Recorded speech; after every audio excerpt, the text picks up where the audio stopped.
that'll be a nice start for 6 months of work. Yeah, absolutely. But there's going to be next year.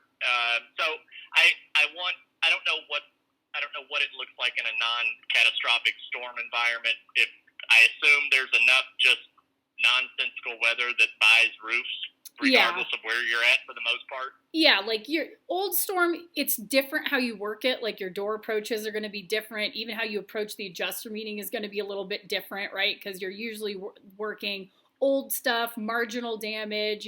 Insurance companies aren't as eager to buy because they're like, well, why'd they wait a year to file, right?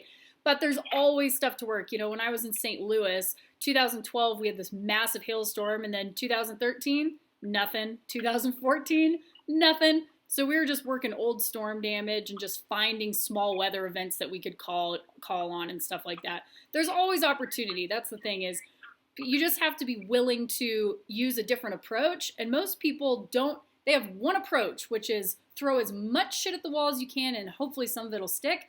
But if you go in with laser focus, right? If you know, okay, this strategy cannot work when the storm happened 10 months ago, I have to use a different strategy. That's what I teach, is like, here's what you're going to say. Here's what you're going to do. Here's why this is different.